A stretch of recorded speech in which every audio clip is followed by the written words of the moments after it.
ईमानदारी सर्वोच्च नीति है। एक राहुल नाम का व्यक्ति था। स्वभाव से बहुत ही गंभीर था। उसकी पढ़ाई पूरी हो चुकी थी, लेकिन कोई नौकरी नहीं थी। दिन रात वो बस काम की तलाश में इधर उधर भटकता रहता था। राहुल एक ईमानदार मनुष्य भी था, इसीलिए भी उसे काम मिलने में मुश्किलें आ रही थी। दिन इतने खराब हो चुके थे कि उसे मजदूरी करनी पड़ी। रोजी रोटी के लिए उसके पास अब कोई विकल्प नहीं था। राहुल पढ़ा लिखा था, जो उसके व्यवहार से साफ जाहिर होता था। एक दिन एक सेठ के घर राहुल मजदूरी कर रहा था। सेठ का ध्यान राहुल के ऊपर ही था। सेठ को समझ आ रहा था कि राहुल पढ़ा लिखा और समझदार लड़का है, लेकिन परिस्थितिवश उसे ऐसी मजदूरी के काम करना पड़ रहा है। सेठ को अपने एक विशेष काम के लिए एक ईमानदार व्यक्ति की जरूरत थी। उसने परीक्षा लेने की सोची। उसने एक दिन राहुल को अपने पास बुलाया और उसे 50,000 रुपये दिए, जिसमें 100 के नोट थे, और कहा कि भाई, तुम ईमानदार लगते हो, ये मेरे पैसे एक व्यापारी को दे आओ। राहुल ने ईमानदारी से पैसे पहुंचा दिए।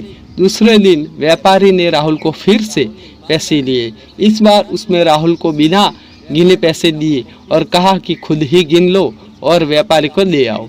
राहुल ने ईमानदारी से काम किया। सेठ पहले से ही गले में पैसे गिनकर रखता था, पर वो राहुल की ईमानदारी की परीक्षा लेना चाहता था। रोज वो सेठ उसे पैसे देने भेजता था। राहुल की माली हालत तो बहुत ही खराब थी। एक दिन इसकी नीयत डोल गई। उसने 100 रुपये चुरा लिए, जिसका पता सेठ को लग गया, पर सेठ ने कुछ नहीं कहा। फिर से राहुल को रुपये देने भेजा। सेठ ने कुछ न कहने पर राहुल की हिम्मत बढ़ गई। इसने रोजाना चोरी शुरू कर दिया। सेठ को उम्मीद थी कि राहुल उसे सच बोलेगा, लेकिन राहुल ने नहीं बोला। एक दिन सेठ ने राहुल को काम से निकाल दिया। वास्तव में सेठ अपने जीवन का एक सहारा ढूंढ रहा था। उसकी कोई संतान नहीं थी। राहुल को भोला भाला जानकर उसने उसकी परीक्षा लेने की सोची थी। अगर राहुल सच बोलता तो सेठ उसे अपनी दुकान सौंप देता। जब राहुल को इस बात का पता चला, उसे बहुत ही दुख हुआ और उसने स्वीकारा कि कैसी भी परिस्थिति हो, ईमानदारी ही सर्वोच्च नीति। दोस्तों, कैसा भी मुकाम आए, व्यक्ति को ईमानदारी का साथ नहीं छोड़ना चाहिए। ईमानदारी जीवन की वो कमाई है जो मुश्किल से है, लेकिन कभी गलत अंत नहीं देती। मेरा ही उदाहरण आपको देता हूँ।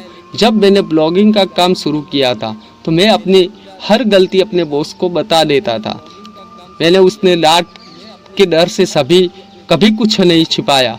कभी बहुत बड़ी गलतियाँ की और बहुत डांट भी खाई, लेकिन कभी भी छुपाया नहीं। इसका परिणाम यही रहा कि मेरे साथ काम शुरू करने वाले सभी लोगों को कुछ ही दिनों में हटा दिया गया, लेकिन गलतियां करने के बावजूद मुझे कभी काम से नहीं हटाया। उल्टा मेरा काम और दायित्व आवश्यकता अनुसार बढ़ा दिए गए।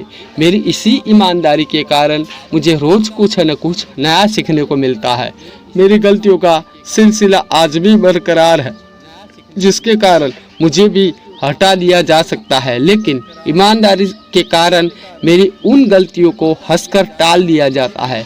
मेरे जीवन के अनुभव के आधार पर मैं आप सभी को कहना चाहता हूँ कि ईमानदारी ही सर्वोच्च नीति है। आप सभी को प्रण लेने चाहिए, कैसी भी परिस्थिति हो, लेकिन ईमानदारी का दामन हम कभी नहीं छोड़ेंगे।